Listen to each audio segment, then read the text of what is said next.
为什么旅行者在纳塔不能变成火元素形态？为什么作为火之国在 PV 中一个火元素神之眼的角色都没有？带着这样的疑问，我们来看 5.0 的 PV。首先2个章节名称，一个是绒花与炎日之途，一个是黑石掩落白石之下。那第一章的故事从前瞻中我们已经知晓，就是 PV 开头的竞技比赛嘛。纳塔人通过比赛选拔出优秀的战士，然后出征，同时这个比赛也收集角逐之焰，维持着纳塔的圣火，阻挡深渊的入侵。那第2章的名称黑白对照，让人联想到夜神之国和纳塔，一个在明一个在暗嘛。而在提瓦特，黑白常出现在炼金术中，就是黑土与白垩，白垩是黑土剔除杂质后获得的。那么纳塔它有没有可能来源于夜神之国？也就是夜神之国是纳塔存在的根基，如果夜神之国毁灭，纳塔也会毁灭。因为 PV 中描述纳塔在老一代火神的领导下击退了深渊，并且花了几百年的时间才消除了深渊的影响。但是在持续的抗争中，他们发现问题并不简单，深渊侵入了夜神之国，并时刻读取这片土地的记忆。也就是说，虽然明面上纳塔没有问题，但维持纳塔存在的地基夜神之国被深渊污染了，如果不采取行动，纳塔就有可能毁灭。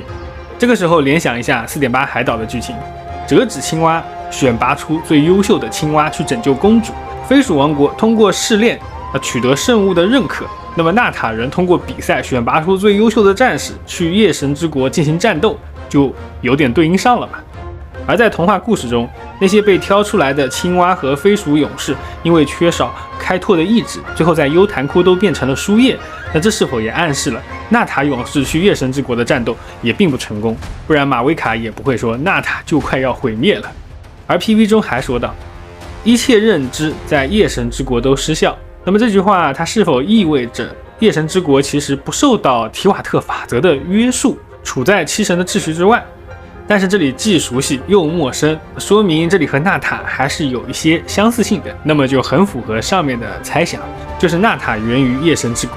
那么再结合纳塔还魂这个主题，主线的关键应该就是让某人还魂，然后拯救纳塔。那么能担此重任的是火神吗？还是火龙呢？以致旅行者无法和纳塔的七天神像共鸣。经过枫丹，我们又发现旅行者共鸣元素后，技能更类似于龙王。所以我觉得纳塔要重燃的可能就是火龙了。那说到火龙，纳维莱特就不困了。他作为水龙，执掌着开海水，而纳维莱特例会下面的评价来自随葬元火者希巴拉克。这个时候有一组对比就出现在我们面前，就是元水和元火，水创造生命，而火创造文明。所以有没有一种可能，火龙带来了纳塔最初的文明，所以纳塔人才要前赴后继的去复活它呢？好吧，这部分呢就纯属瞎猜，主要是纳塔的信息实在太少了。但反正我已经降级到了名论派学者，猜错不扣分，猜中单车变摩托，那为何不猜呢？说不定深渊污染了火元素的古龙大全，所以七天神像无法获取火元素之力，旅行者也就无法共鸣呢。那到底发生了什么？还是等纳塔的主线再揭晓吧。我是提瓦特弟弟，我们下期再见。